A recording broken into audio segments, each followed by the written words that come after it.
పరమగీతాలు 2వ అధ్యాయం మొదటి నుంచి నేను చదువుతున్నానండి.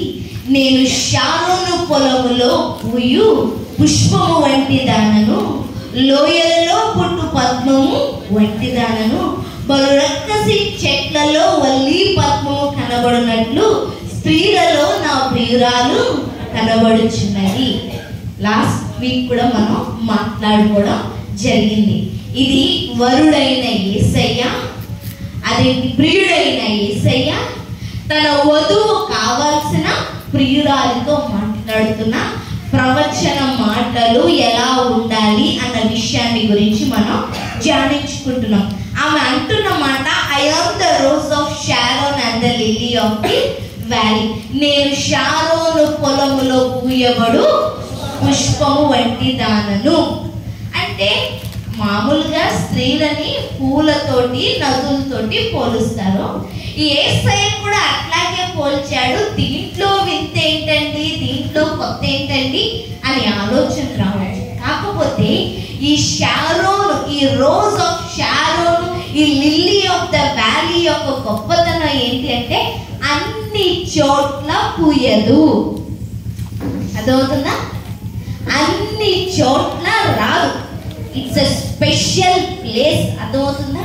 ఈ rose of Sharon, lily of the valley అంటే మామూలుగా మన ఇంటి దగ్గర ఉండే రోజ్ ఫ్లవర్స్ కి, లిల్లీ ఫ్లవర్స్ కి, తోటల్లో పండించే రోజ్ ఫ్లవర్స్ కి, లిల్లీ ప్లాంట్స్ కి ఈ పర్వతము శిఖరముల మీద ఉండే దానికి చాలా డిఫరెన్స్ ఉందండి. అర్థమవుతుందా? ఈ ఇంటి దగ్గర ఎదిగేవి వాసన ఒకలా ఉంటాయి. ఈ డబ్బుల కోసం తోటలేసి పెంచే వాటి వాసన ఒకలా ఉంటాయి. ప్రత్యేకంగా లిల్లీ ఆఫ్ ద వ్యాలీ అంటే ఏంటి? ఆ పర్వత శిఖరముల మీద పూయబడుతున్న ఈ పుష్పముల యొక్క సువాసన ఒక రీతిగా ఉంటుంది. ఇవి వైద్యానికి ఉపయోగపడతాయి. అర్థమవుతుందా? ఇవి వైద్యానికి ఉపయోగపడతాయి అన్నమాట. అంతేకాకుండా ఫ్రాగ్రెన్స్ అంటే సెంట్కి, అత్తరికి ఉపయోగిస్తారనమాట. మామూలు మనం పూసుకుంటాం కదా, డియోరెంట్ అంటే ఏంటి, ఎంగేజ్మెంట్ అనేసి చిన్న చిన్నవి ఉంటాయి కదా, వాటితో సమానం కాదు. మొన్న ఒక పాస్టర్ గారు చెప్తున్నారు, ఆయనకి దుబాయ్ అంటే గిఫ్ట్ ఇచ్చారంట. ఇంతే ఉందంట సెంట్ బాటిల్. దాని ఖరీదు 1,00,000. వినబడుతుంది ఏం చెప్తున్నాను?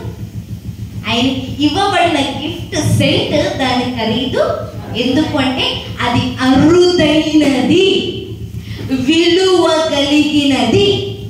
అర్థమవుతుందా? అది గొప్పవారు వాడతారు, అధికారులు వాడతారు. అయితే ఈ రోజు ఆమె అంటున్న మాట ఏంటి అంటే I am the rose of Sharon and the lily of the valleys. అంటే నేను ప్రత్యేకమైన దానను, నేను విలువైన దానను, నేను ఘనత వహించిన దానను, నేను పర్వతముల మీద పూయబడే దానను, నా ప్రియునికి నేను సువాసననిచ్చే దానను. అందుకే లాస్ట్ వీక్ మనం మాట్లాడుకున్నాం, సొలొమోనుకి 1000 మంది అయితే 1000 మంది గురించి మాట్లాడట్లేదు, ఒక్క ఆమె గురించే మాట్లాడుతున్నాడు. ఎందుకు? ఆమె ప్రత్యేకమైనది కనుక, ఆమె స్థానం ప్రత్యేకమైనది, ఆమె పలుకు ప్రత్యేకమైనది, ఆమె మాటలు ప్రత్యేకమైనవి, ఆమె ప్రియుడిని ఆకర్షించుకునే ప్రేమ ప్రత్యేకమైనది. కాబట్టి ఆ 1000 మందిలో ఉన్న ఒక గురించే మాట్లాడుతున్నాడు. అలాగే ఈరోజు యేసయ్య ఎప్పుడు నీ వైపు చూస్తూ ఉంటాడంట.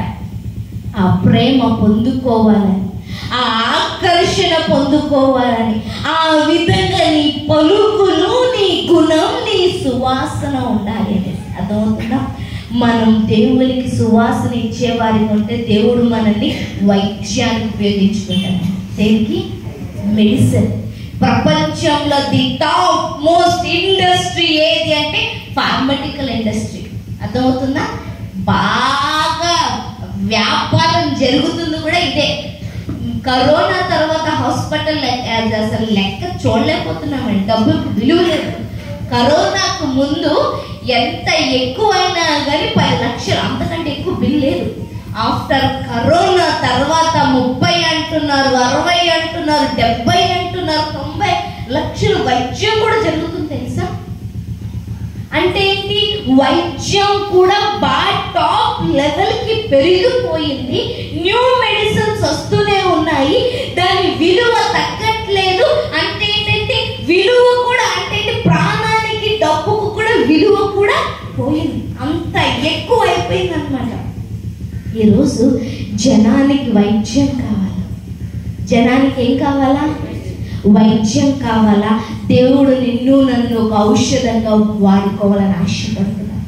దేవుడు నిన్ను నన్ను ఒక మెడిసిన్ లాగా వాడుకోవాలి అని ఆశపడుతున్నాడు. మనం ఎప్పుడు మెడిసిన్ అవుతాము అంటే మనం ప్రత్యేకంగా ఉన్నప్పుడు, మనం ప్రత్యేకంగా ఎదుగుతున్నప్పుడు, మన స్థానము ఎత్తుగా ఉన్నప్పుడు, మన దగ్గర నుంచి సువాసన వస్తున్నప్పుడు, అప్పుడు మనల్ని దేవుడు వైద్యంగా ఔషధంగా మార్చుకుంటాడు.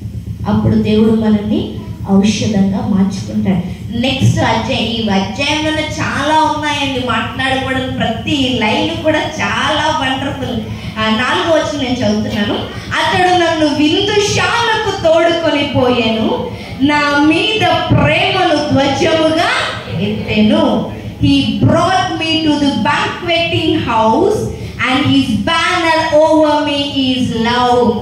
ఆయన నన్ను విందుశాలకు తోడుకొని పోయాడు. అర్థమవుతుందా? భోజనాలు పెడతాం ఎప్పుడో మన ఇంట్లో ఏదో కార్యం జరిగినప్పుడు, లేదంటే ఇంకేదన్నా శుభకార్యం జరిగినప్పుడు అలా భోజనాలు పెడుతుంటాం. మన సంఘస్థుల్ని, మన ఫ్రెండ్స్ని పిలుచుకుంటూ ఉంటాం. మా పిల్లల్ని దగ్గర పెట్టుకోండి, మన స్థాయికి తగ్గ మన ఫ్రెండ్స్ని మనం పిలుచుకుంటూ ఉంటాం. ఇప్పుడు యేసయ్య ప్రియుడు, వరుడు, ప్రధాన యాజకుడు, సృష్టిని శాసించిన వాడు, నడిపిస్తున్న వాడు, గొప్పవాడంట. ప్రియురాలిని ఎక్కడికి తీసుకెళ్ళాడు? విందుశాలకు తీసుకెళ్ళాడంట. ఆయన విందుశాల ఎలాంటిది అంటే ఆయనకు తగ్గట్టుగానే ఉంటుంది. ఎస్కియా ఫ్రాన్సిస్ గారని ఒక గొప్ప సేవకులు ఉన్నారు చెన్నైలో, మేము వెళ్తూ ఉంటాం అక్కడికి. అయితే ఆయన్ని దుబాయో కువైటో కానీ మీటింగ్కి పిలిచినప్పుడు ఆయన్ని భోజనానికి పిలిచారంట. అయితే ఆ డైనింగ్ హాల్కి వచ్చేటప్పటికంటే ఆ డైనింగ్ హాలే చాలా పెద్దది. ఆ డైనింగ్ హాల్లో ఉన్న టేబుల్ అంట ఆ మూల అంటే మన చర్చి కూడా సరిపోదు, అంత పెద్దగా ఉంది టేబుల్.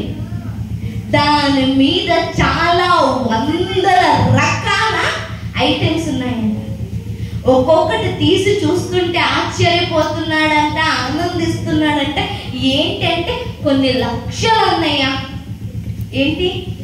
దాని మీద ఉన్న వస్తువుల భోజనం యొక్క ఖరీదు అవన్నీ కలిపితే ఆ హాలు, ఆ టేబుల్, దాని మీద ఉన్నవన్నీ చూస్తే కొన్ని లక్షల ఖరీదు. ఎందుకంటే నువ్వు గొప్పవాడి అందుకు నీకోసం గొప్ప ఆహారం. గొప్ప ఎప్పుడైతే గొప్పవారిని పిలవాలి అంటే మన ఇల్లు ఎలా ఉండాలి? గొప్పగా ఉండాలి. ఈరోజు గొప్పవాడైన యేసయ్య నిన్ను చెయ్యి పట్టుకొని ఆయన నివసించే, ఆయన ఉండే, ఆయన కూర్చునే, ఆయన తినే విందుశాలకు నిన్ను తోడుకొని వెళ్ళాలి అని ఆయన ఆశపడుతున్నాడు. ఆయన తీసుకెళ్ళాలి అంటే దానికి తగ్గ అర్హత మనకు ఉండాలి. అర్థమవుతుందా? లేదులేండి, రానులేండి, వదిలేయండి అనొద్దు. ఈ సంవత్సరం దేవుడు నేను తీసుకెళ్లాలని ఆశపడుతున్నాడు.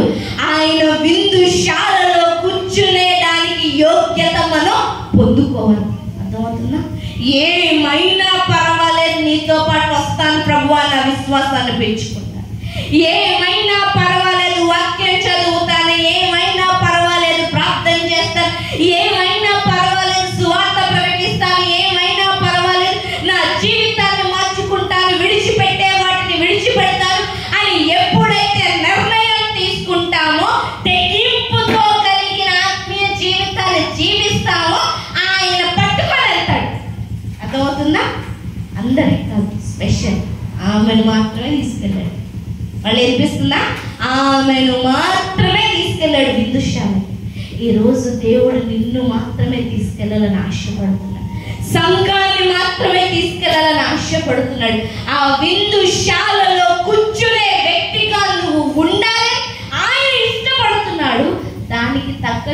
కొంచెం మనల్ని మనం సరిదిద్దుకుంటే బాగుంటుంది. ఇందాక చాలా మంది చెప్పారు, కోపం తగ్గించుకుంటానండి, లేకపోతే ఏంటి అందరినీ క్షమిస్తానండి, ప్రతిరోజు వాక్యం చదువుతానండి, లేదంటే వాక్యాన్ని బట్టి జీవిస్తానండి అని కొంతమంది చెప్పారు. అట్లాగా కొన్ని నిర్ణయాలు, తీర్మానాలు, ఆచరణ ఏం చేస్తుంది అంటే నిన్ను విందుశాలకు తోడుకునేలాగా చేస్తుంది. ఆ విందుశాలలో ఘనత ఉంటుంది, ఆ విందుశాలలో ప్రేమ ఉంటుంది, ఆ విందుశాలలో అధికారం ఉంటుంది, ఆ విందుశాలలో అర్హత ఉంటుంది. ఆ విందుశాల ఏముంటుంది? అర్హత ఉంటుంది. ఈరోజు నిన్ను ఆ విందుశాలకు తోడుకెళ్ళే యేసయ్య ప్రేమికుడు పిలుస్తున్నాడు. మనము వెళ్ళటానికి సిద్ధంగా ఉన్నామా? మనం వెళ్ళటానికి సిద్ధంగా ఉన్నాం. అతని ఎడమ, 6వ వచనం, అతని ఎడమ చేయి నా తల క్రిందనున్నది, కుడి చేత అతడు నన్ను కౌగలించుచున్నాడు. His left hand is under my head and his right hand doth embrace me.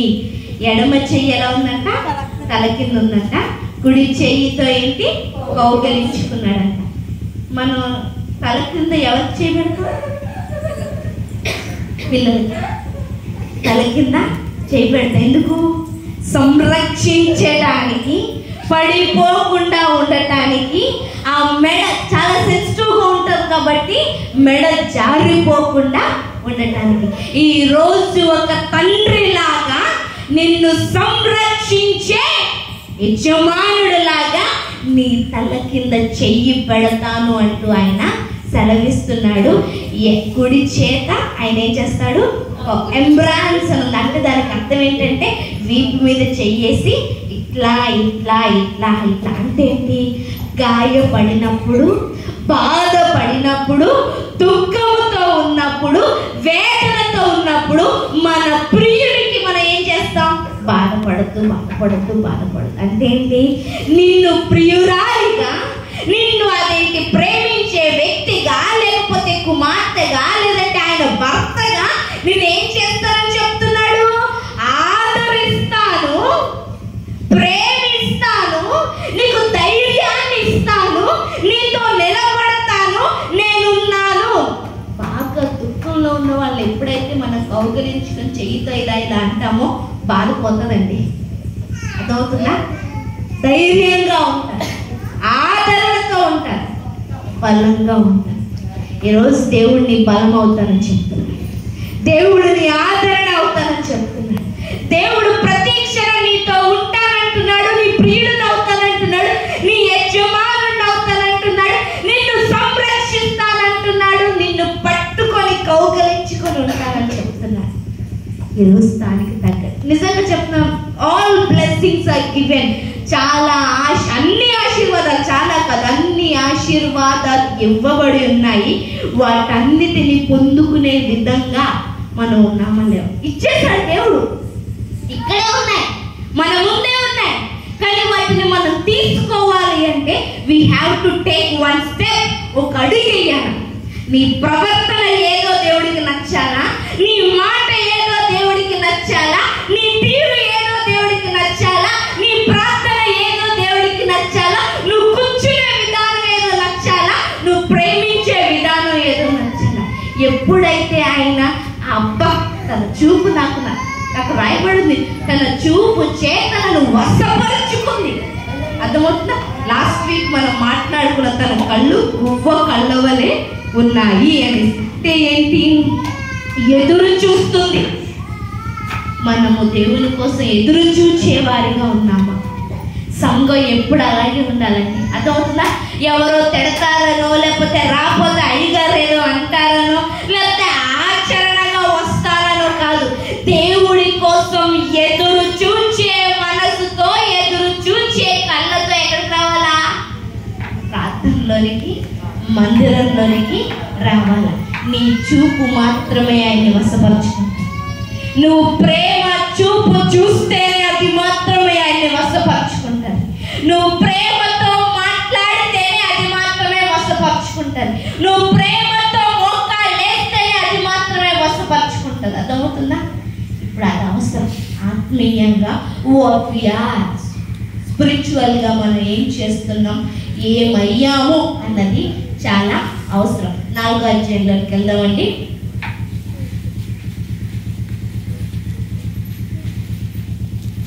నా ప్రియురాలా, నీవు సుందరివి, నీవు సుందరివి, నీ ముసుగు గుండా నీ కన్నులు గువ్వ కన్నుల వలె కనబడుచున్నవి, నీ తల వెంట్రుకలు కిలాదు పర్వతము మీద మేకల మందను పోలి ఉన్నది.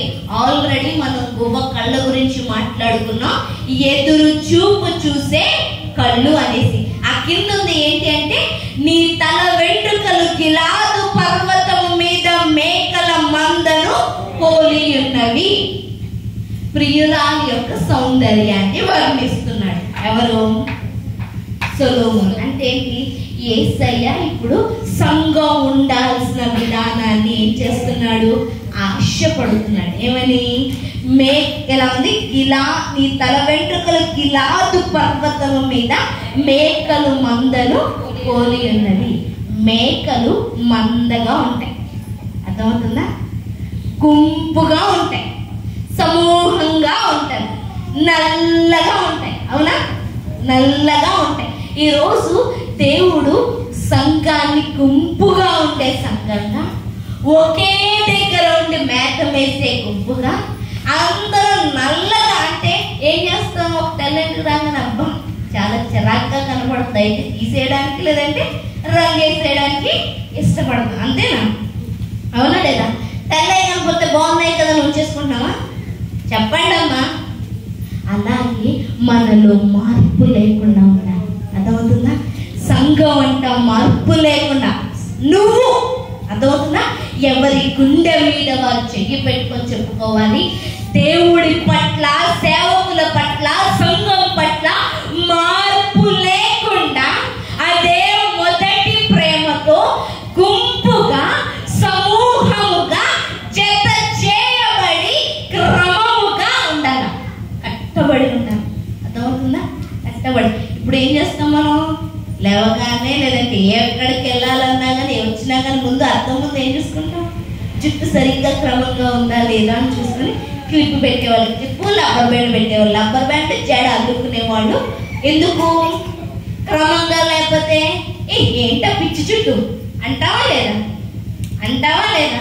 ఇప్పుడు ఎట్లా ఉండాలి మనం? క్రమంగా ఉండాలి. సంఘాన్ని అంట దేవుడు క్రమంగా ఉండే సంఘంగా చూస్తున్నాడంట. కట్టబడి ఉండాలి. అర్థమవుతుందా? క్లిప్ అయినా, రబ్బర్ బ్యాండ్ అయినా, జడైనా ఏం చేస్తుంది? నువ్వు కడుతుంది. అర్థమవుతుందా? నీ జుట్టుని ఏం చేస్తుంది? కడుతుంది. అలాగా వాక్యము చేత నువ్వు ప్రతిసారి కట్టబడుతూ ఉండాలి. వాక్యం చేత ప్రతిసారి తువ్వబడుతూ ఉండాలి. వాక్యం చేత ప్రతిసారి నువ్వేం చేయబడాలా? సరి చేయబడుతూ ఉండాలా.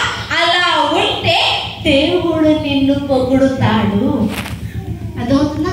ఇవన్నీ కూడా నువ్వు ఎలా ఉండాలి అని ఆయన ఆశపడుతుంది. ఇలా లేకపోతే ఆయన పక్క నిలబడమండి. అర్థమవుతుందా? ఆయన రేపు వస్తాడో, ఎల్లుండి వస్తాడో, 5 సంవత్సరాల తర్వాత వస్తాడో, 10 సంవత్సరాల తర్వాత వస్తాడో తెలియదు. ఆయన వచ్చేటప్పటికి క్రమంగా, మచ్చ లేకుండా, ఆయనకు నచ్చే విధంగా ఆయన పక్కన నిలబడకపోతే, ఆ స్థాయికి అందకపోతే యు ఆర్ లీవింగ్, విడువబడిన దానవు. అలా ఉండకూడదనే ముందుగా ఆయన ఏం చేస్తున్నాడు? ఇలా ఉండమ్మా అనేసి మనకి ప్రవచన పూర్వకంగా వాక్యాన్ని ఆయన తెలియజేస్తున్నాడు. నెక్స్ట్ వచ్చిన నేను చూపిస్తున్నాను. నీ పలు వరుస కత్తెర వేయబడినవియు, కడుగబడి అప్పుడే పైకి వచ్చినవియునై, జోడు జోడు పిల్లలు కలిగి ఒకదాన్నైనను పోగొట్టుకొనక సుఖముగానున్న గొర్రెల కదుపులను పోలి ఉన్నది. పళ్ళ గురించి మాట్లాడుతున్నాడు. అయితే ఏంటి? అక్కడ జోడు జోడు ట్విన్స్ గురించి మాట్లాడుతున్నాడు. అదేంటి? అక్కడ బ్యారన్ లేదు అంటే ఏంటి? పిల్లలు లేను ఏమంటారు? గొడ్రాలు, గొడ్డుబోతుతనం లేదు, కవల కవల పిల్లల్ని కన్నావు, అలా ఉన్నాయి నీ పలు వరుస. దేని గురించి? పళ్ళ గురించి మాట్లాడుతున్నా. ఫస్ట్ స్టార్టింగ్ లో చదివినప్పుడు నాకు అర్థం కాలేదు. అర్థమవుతుందా? పళ్ళ గురించి మాట్లాడుతున్నాడు ఏంటి ప్రభు అనేసి పక్కన రాయబడింది. అది నిజంగా ప్రతిసారి చదువుతుంటే దేవుడు నెక్స్ట్ లెవెల్కి తీసుకెళ్తూ ఉంటాడండి. వాషింగ్, కడుగబడిన, శుభ్రం చేయబడిన, చెత్తగా ఉండిన, గట్టుతనం లేకుండా. అంటే ఏంటి? ప్రతిరోజు పళ్ళు కడుగుతామా, వారానికి ఒకసారి నెలకు రోజు కడుగుతామా? చెప్పాలి, చెప్పండి అమ్మా. పిల్లంటారు అమ్మా ఈరోజు కడగనమ్మా, బడికి వెళ్ళిపోతానమ్మా అంటే సరేనమ్మా కడకి వెళ్ళిపో అని పంపించాను. ఏం చేస్తున్నాం? కడుక్కోవాలా? లేకపోతే వాసన వచ్చేది కడుక్కోవాలా? లేదంటే రోగం వచ్చేది కడుక్కోవాలా? ఎందుకు పళ్ళు రోజు కడగాలి తెలుసా? మన పళ్ళకి ఉండే నరాలు డైరెక్ట్ మన గుండెకి కనెక్ట్ అయి ఉంటాయి. ఒకవేళ పళ్ళు ఇన్ఫెక్ట్ అవుతే ఆ పళ్ళ ద్వారా ఇన్ఫెక్షన్ ఎక్కువైతే ఆ ఇన్ఫెక్షన్ డైరెక్ట్గా గుండెకు చేరుకొని గుండె కొట్టుకునే తీరు ఉంటారు కదా, నిమిషానికి 72 సార్లు కొట్టుకోవాల్సింది.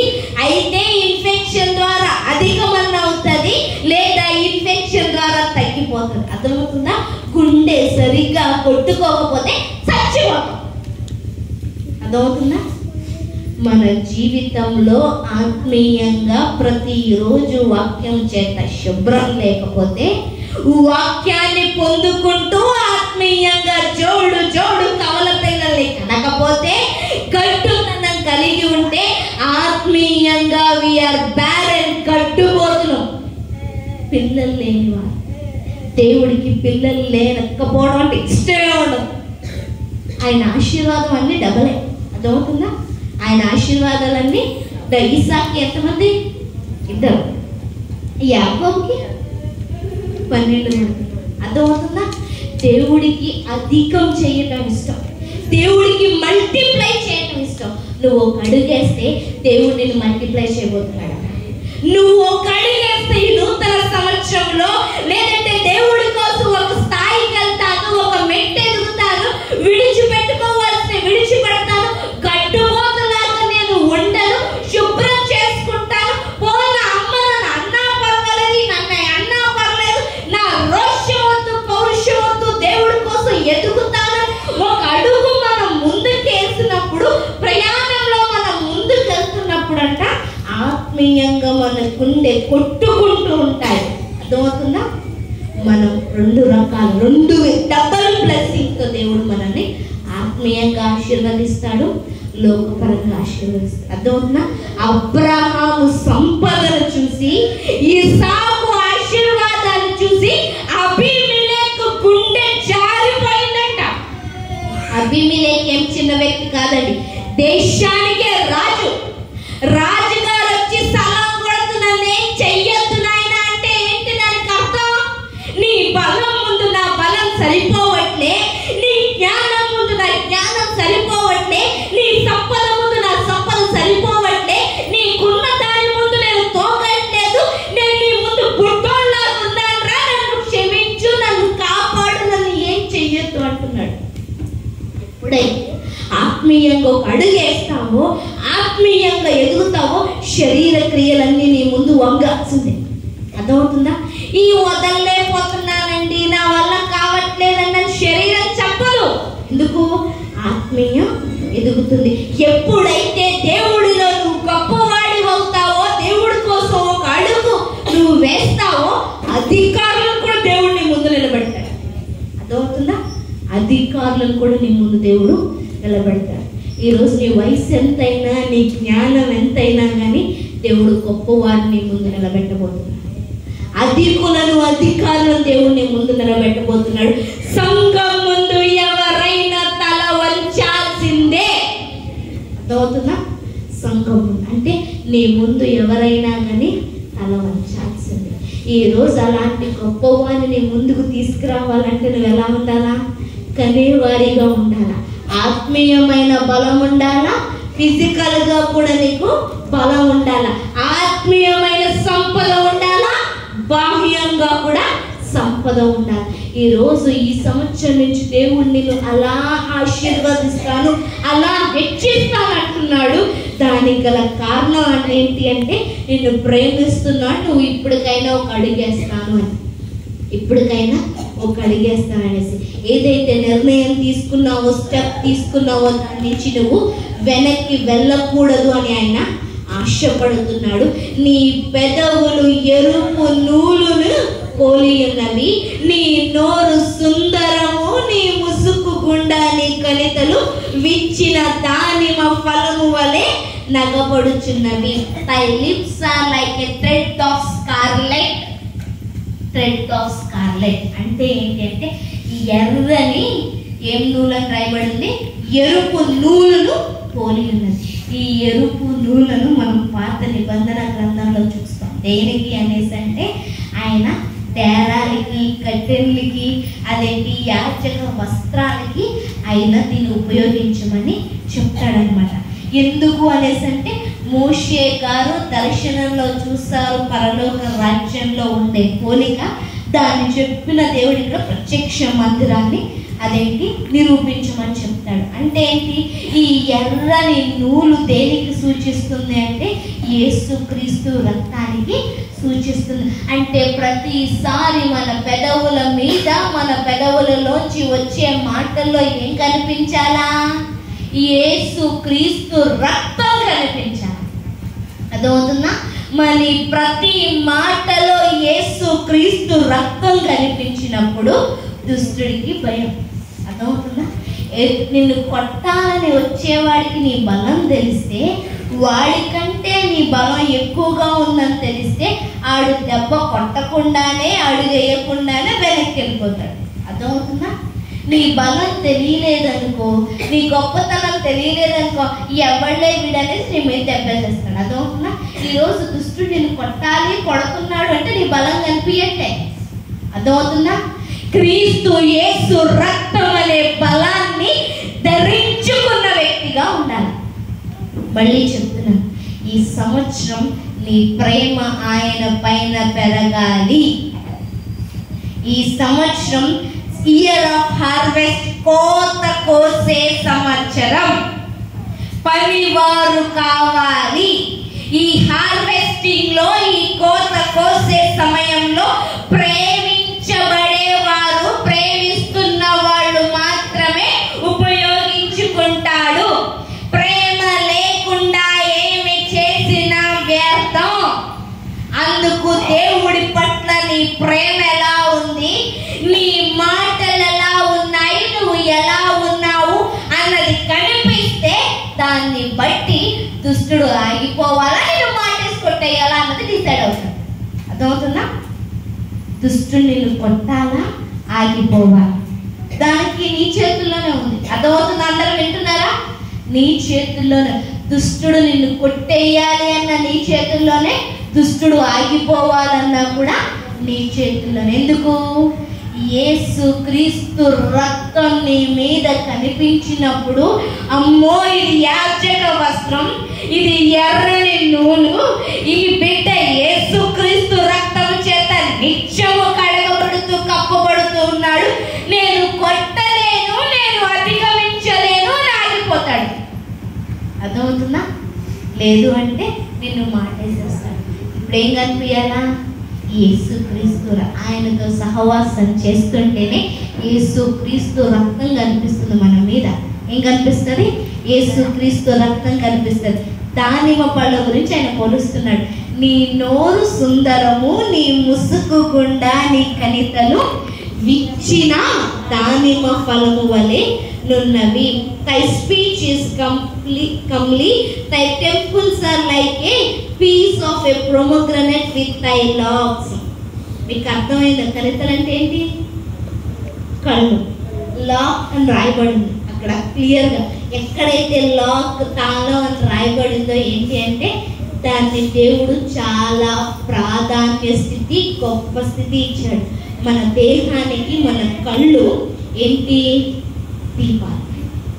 మన కళ్ళ ద్వారా మనము దేవుణ్ణి చూడొచ్చు, పాపాన్ని చూడొచ్చు. మన కళ్ళ ద్వారా మనము మహిమను చూడొచ్చు, చెడును చూడొచ్చు. మన కళ్ళ ద్వారా ప్రపంచానికి దేవుణ్ణి చూపించవచ్చు, నాశనాన్ని కూడా చూపించవచ్చు. అర్థమవుతుందా? ఈరోజు దానికి సరైన లాక్ పెట్టుకొని, అంటే సరైన తాళం పెట్టుకొని దేవుడి ప్రత్యక్షతను చూసే వ్యక్తిగా ఉంటే దేవుడు మనలోంచి చూడాలని ఆశపడుతున్నాడు. అదవుతుందా? మన ఒక్క చూపు అనేక మందిని మార్చేస్తాడు. అదవుతుందా? కొంతమంది చూసే చూపు. నేను షాప్కి వెళ్తే అక్కడ ఉండే బట్టలు అమ్మే వ్యక్తి మొహం సరిగ్గా పెట్టడు. కాకపోతే అందులో బట్టల కోసం ఎంత మొహమే నచ్చదు. ఎందుకు?